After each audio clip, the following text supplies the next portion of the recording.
Welcome, SharpGo Photo Challengers, to week number 9, Signs of Spring. It's so lovely today that I've got the window open while I'm doing the critiques. Sorry for the noise pollution, but I love hearing I love the spring breeze coming in, and some of the noise is okay. You get the occasional siren or traffic noise pollution, but that's okay. Anyways, I love seeing these shots. I love seeing these shots that you guys have submitted. I love spring so much. I love the warmer weather. Let's jump right into it, not waste any time at all, because I want to see what Krista has submitted. Why am I not following you? I'm going to follow you right now.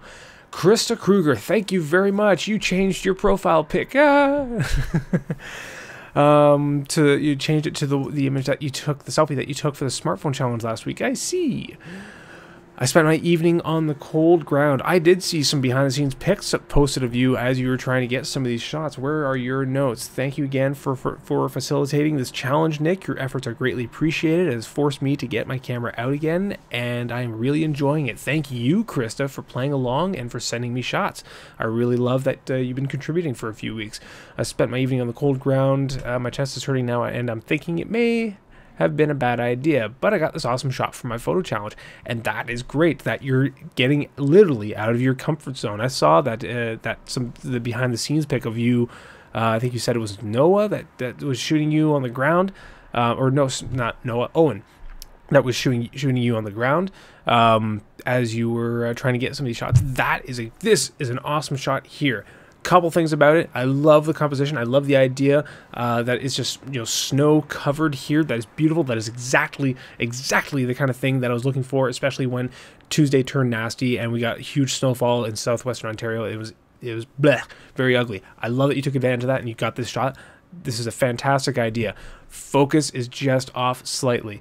It should be right on just like the center of the bud of this green. Either that or I'll close it up that f-stop to something like even 6.3, 5.6 to allow more of the image to be in focus, so you can get both the snow and the frost and the green.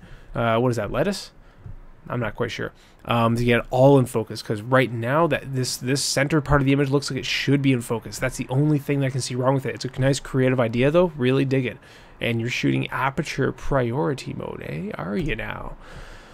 Moss, very cool. Oh, you do have a macro lens. You get a 100mm macro. Those macro lenses, for those for the uninitiated, are lenses where you probably noticed if you try to get really up close and try to get the really small detail of a subject, your lens cannot focus on it. That's because your lens has a minimum focus distance, and most of them, some of them, can be anywhere like up to a meter. So you can only get this close. So if you're trying to take a picture of something small, you can't get close enough to focus on it. Macro lenses have a very short minimal focus distance, so you can get really up close with it and get sharp focus on the really tiny details. So the 100mm 2.8 macro from Canon, that is beautiful, a beautiful lens. You're at Ami's house this weekend. Searching for signs of spring. They're there if you are looking. Thank you for looking. This moss was behind the pool house. Should have had my camera on a tripod. Although I like the little world that exists in the moss, I wish I had used my tripod for a crisper image. I'm not a fan of the cumbersome tripod though. Try a monopod then. If you don't want to get the tripod out, go get yourself a monopod. A monopod is just a single pole, and it's very mobile. It's much easier to use, and it'll give you much more stability. Gives you the stability of a tripod, so you can shoot at slower shutter speeds. But otherwise, what do you need a tripod for? That's the only thing I can imagine you would need a tripod for, to shoot at slower shutter speeds. And you're shooting at 1/200, unless you were talking about you wanted to get down to 1/20 or slower than that. And this one was 100mm. Actually, that's true, because if you're shooting it with a 7D, that's not a crop sensor camera. That's a full frame camera. So granted, yeah, if you want to go even slower than that, then yeah, with a 100mm, it's very tough handheld. So I could see, yeah, that's what you would need it for. Yeah, I'd say try to get a monopod. That might help. But otherwise, yeah, I love the fine detail that you're finding in here of this little world, the mossy world, the world of moss. Love that character on IT Crowd. Again, I really love 100 mil. I really love that macro lens and the macro shots that you can get with it.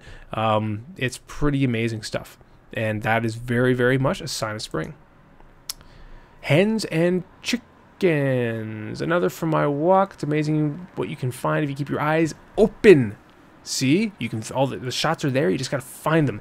Does anyone know why these are called hens and chickens? I have absolutely no idea. I was expecting actual hens and chickens, but that's okay. And this one here, you're confusing me a little bit. It's lovely color. It's a nice subject, but again, where are my eyes supposed to go? Because right now my eyes are kind of hovering, like scanning. Where am I supposed to go? Bottom right here is where you got sharp focus, but then this almost feels like, you know, that this cluster up here is where my eye should go, because it's kind of more center, and there's very similar to this one. So the focus seems a little bit, the only way that you could perhaps get around that is if you did go all the way, open it right up to 2.8, clearly blur out the background, this back cluster here, so that my eye goes right to the bottom right. That is the only other thing I possibly could think about, other than repositioning. Hen or chicken? Not sure whether this one is the hen or chicken. I don't know. It kind of looks like the creature from Little Shop of Horrors. I love seeing the greenery, though, after much a long winter is a welcome sight. I agree. And that is a colorful, nice plant that you've got there. That is a nice shot. Dig it very much. Good color. Lots of lovely texture and curves and points. It's good. Purple hyacinth. Got these just coming up. I also almost think that they look better at this point than they do in full bloom. Cool. I'd love to see what they do look like in full bloom. But again, playing with that macro lens, I love it very much. That is a very beauty shot too. Getting the focus right on the tip of the not yet bloomed bloom. Yeah, that is pretty damn pretty. I love that you're playing with the macro. Is that new? Or is that something that you've always had for a little while? If I had to pick a favorite, that is so tough, actually. I love that you've given me like all these macro shots. I would pick this one if the focus was more bang on, but I'm going to go with probably this one. It could also work pretty well as a black and white. Actually, no, not quite, because again, the focus is kind of tricky, because it looks like all this should be in focus. All these little buds here. This one's a little bit too out. Geez, I don't know. It's tough to decide. Tough to pick a favorite.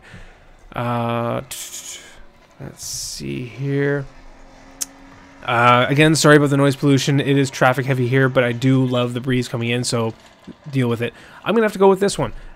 It's very well composed. It's got good sharp focus. Yeah, I'm gonna go with that one. I dig it very much. Thank you very much for contributing this week, Krista. I love your shots. Have fun, more fun with that macro lens, hopefully in the future, and we'll see you next time.